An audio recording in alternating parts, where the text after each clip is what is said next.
Greetings, my beautiful lovelies. It's Emmy. How are you? It's great to see you and welcome back. Today, I'm going to be making bread out of tuna, or as we call it here in the States, tuna fish. Tuna bread, indeed. We're going to be using 2-3 ingredients to make bread out of a can of tuna. Sounds totally bonkers to me. The first thing I thought of is like, what's it going to taste like? Bread that's going to taste like tuna fish? Okay, I can imagine it, but all kinds of,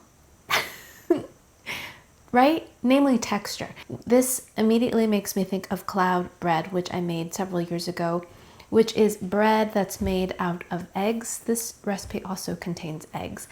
And it looks just like bread. Visually, you look at the video, you look at the image, and it's like, yes, that's bread. But then when you eat it, it is not like bread. It tastes like a wet sponge, and it feels like a wet sponge.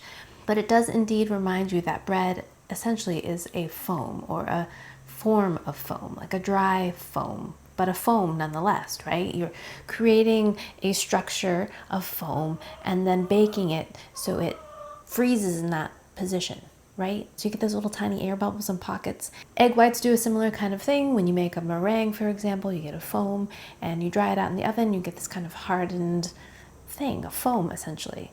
Can we call it bread? I guess, but we're going to be using eggs for protein, for some of that structure, but we're also going to be using baking powder to help leaven this whole foamy action, and then we're going to give it a taste. We're going to taste it as is, and then we're going to make it as a sandwich. So the appeal of this recipe is that it contains a lot of protein. Each can of tuna fish contains about 30 grams of protein, very little carbs. So if you're following a lifestyle in which you want to be eating lots of protein and very few carbs, then this might be an option. Let's go ahead and get started.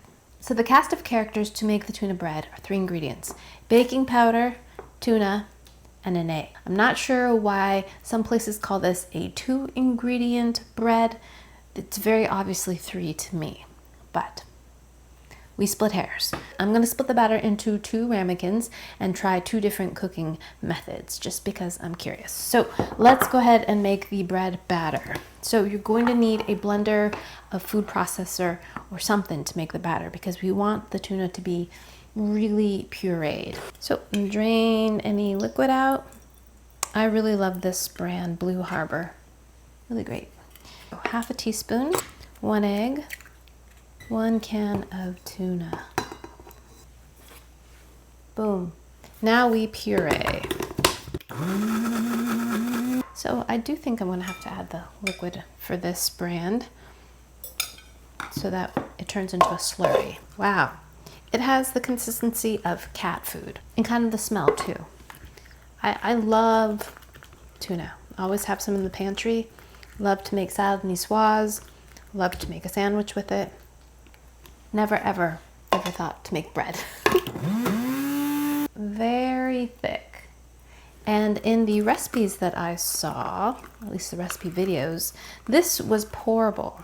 This probably has a lot to do with the type and brand of tuna you are using. I'm using solid white tuna. I think I'm gonna mix both batches and then combine them together. See, this one contains a lot more water. Baking powder.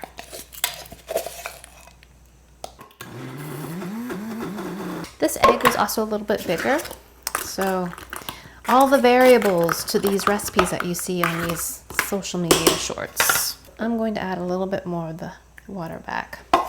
Let's add the other batch back.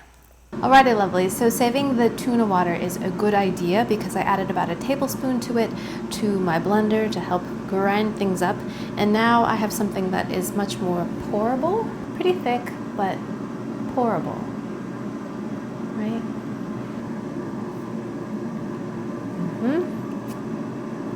Dividing it between the 2. So these look very full. That seems like enough space to allow these to rise. Alrighty, lovelies. Microwave 3 minutes, air fryer 15, or until a toothpick comes out clean, just like you were cooking bread. Alrighty, lovelies. See you in a little bit. Alrighty, lovelies. I think my air fryer tuna bread is now done. Interesting, doesn't it? It almost looks like an ice cream. stick a toothpick in it and it comes out clean. To release, just take a thin spatula, run it around the edge. Almost looks like a biscuit or something. So the air fryer version took about 12 minutes for me because my ramekins are a little bit smaller, so not too bad. But the microwave version only took 2 minutes, and I had some extra batter, so I cooked up another one. So I got a total of 3 small breads, but this one came out of the microwave. So not as domed on the top, but still rose pretty nicely, and this only took 2 minutes. If we squeeze it, pretty dense. This is the air fryer version, and this is the microwave version. This one rose a little taller, but this might have had a little bit more batter in it. Look at that. Now on camera, that looks a lot like bread, right? You see all those little pores, those little holes, but in person, it looks a lot wetter and denser. The crumb size is pretty small. Now here is the air fried version. And look at that inside.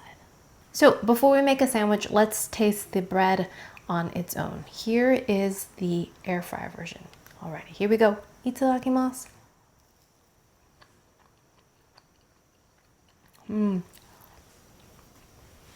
Okay, right off the bat, it doesn't taste like bread because bread tastes like bread. It's wheaty, it's fluffy, it's toasty, it's lovely. This tastes like tuna fish, exactly, because it's almost 100% tuna fish.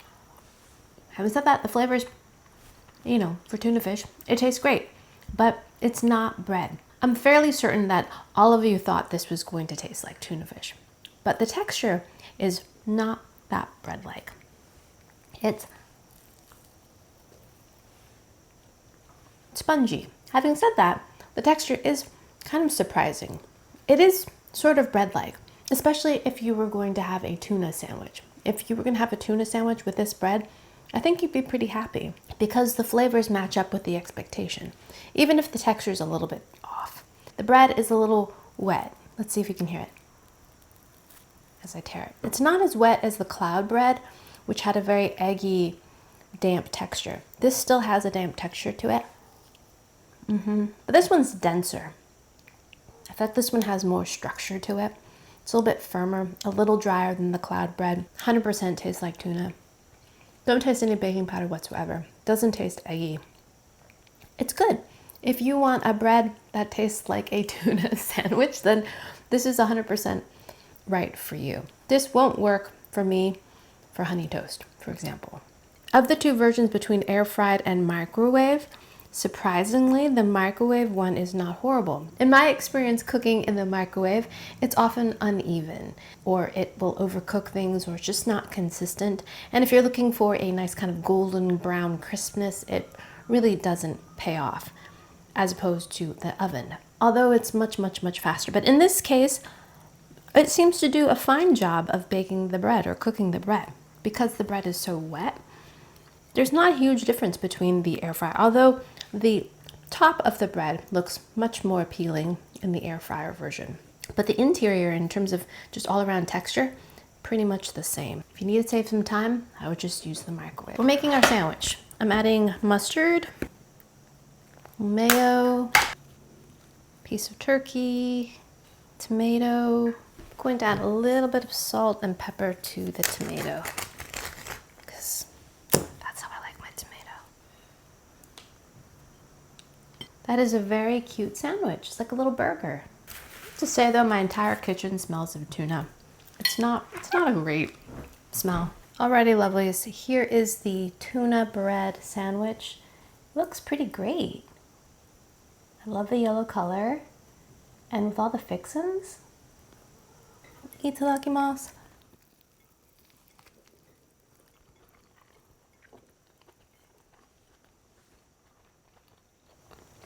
I think it's pretty good. If you like tuna fish salad, if you like a tuna sandwich, I think you'll like this, because that's what it tastes like.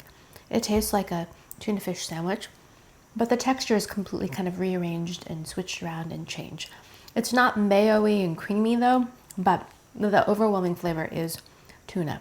Even though I've got a couple slices of turkey in there, don't really taste that at all, just kind of savory in there. Definitely tastes the lettuce and the tomato, which I think are pretty important in this sandwich because it adds some more textural contrast, adds some freshness, some succulence.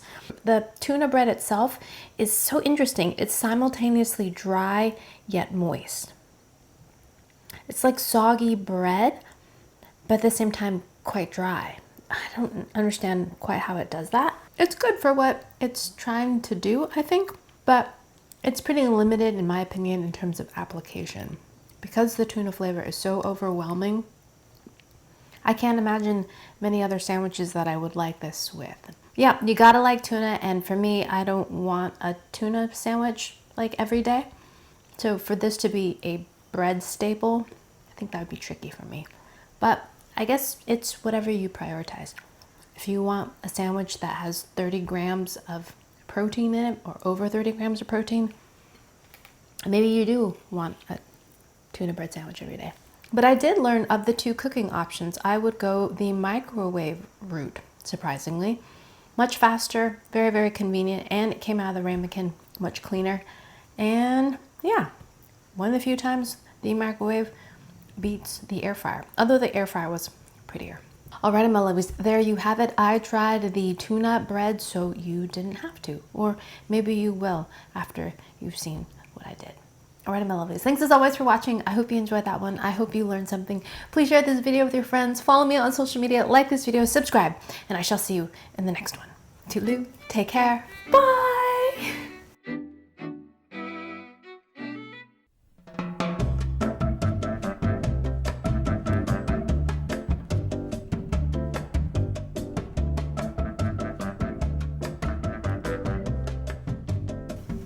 I'm so curious to hear what the kids say. The chickens will like it.